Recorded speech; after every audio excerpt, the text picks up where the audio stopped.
Questions have arisen over the validity and timing of the positive COVID test results Novak Djokovic used to try to enter Australia before he was deported from the country.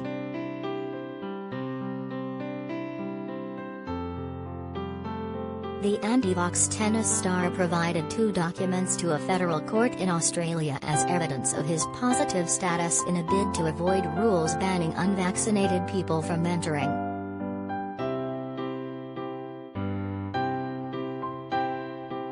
But the serial number on his test from December 16 appears higher than the one on his second test on December 22, the BBC reports.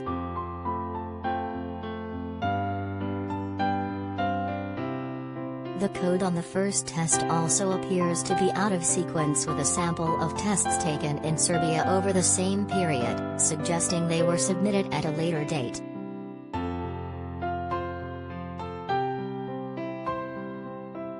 The world number one's application was rejected by Australian authorities, but not on these grounds.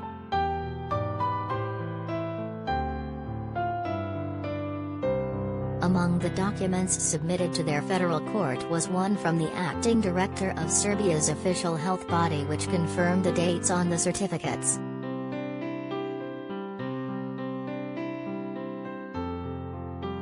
The tennis star underwent 2 tests in his home country and received the results from the Institute of Public Health of Serbia, each with a unique confirmation code.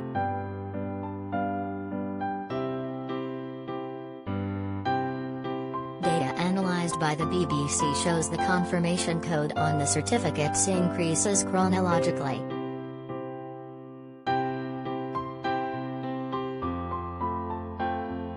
The earlier the date the test was carried out, the lower the serial number.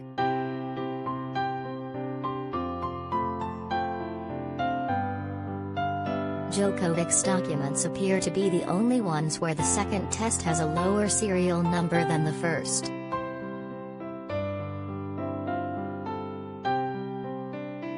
His positive test on December 16 has the code 7,371,999, while the second document has the number 7,320,919.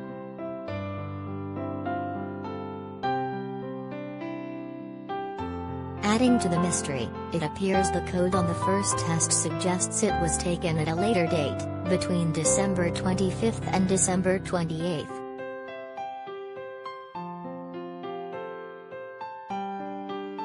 Djokovic's 2 tests were carried out in different laboratories, meaning it is possible they could have been issued with different confirmation codes.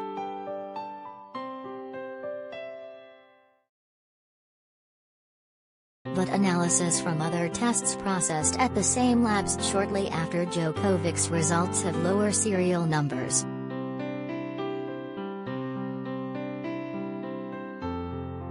Tests seen at the lab on 2 days and 4 days after his sample both have lower confirmation codes, again questioning the timing of his tests.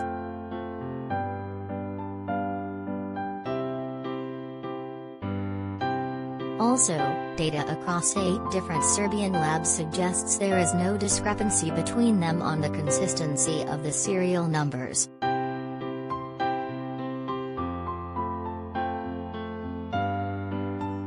Georgi Krivikovic, a specialist in data and digital security, said, "There is always the possibility for a glitch.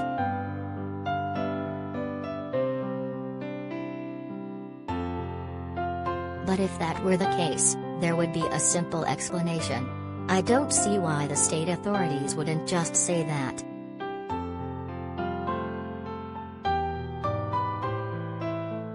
The BBC contacted Djokovic, the Serbian health authorities and government but have yet to receive a response.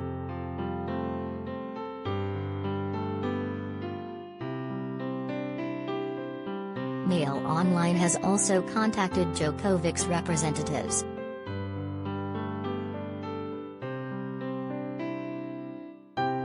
The allegations come after it was announced yesterday the tennis star won't return to the court for another month after his unceremonious departure from Australia.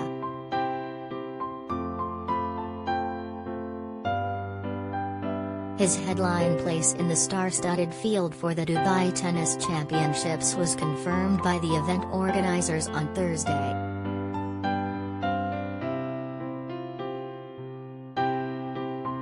The 20-time Grand Slam winner had his entry visa to Australia finally cancelled on the eve of the Open after a week and a half of extraordinary drama.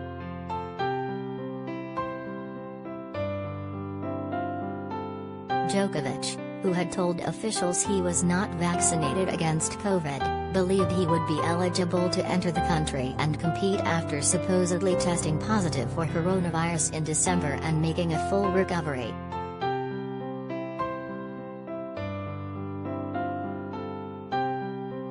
But Dubai doesn't have the same strict conditions for entry as Australia, and he will be able to compete at the tournament as won 5 times previously if he produces a negative PCR test result when he arrives.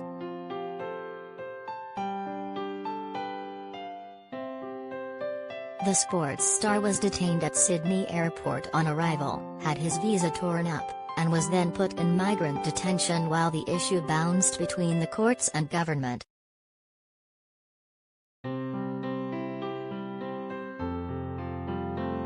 The 34-year-old was eventually deported when Australia's immigration minister personally intervened in the row to deny him entry, subsequently banning him from the country for 3 years.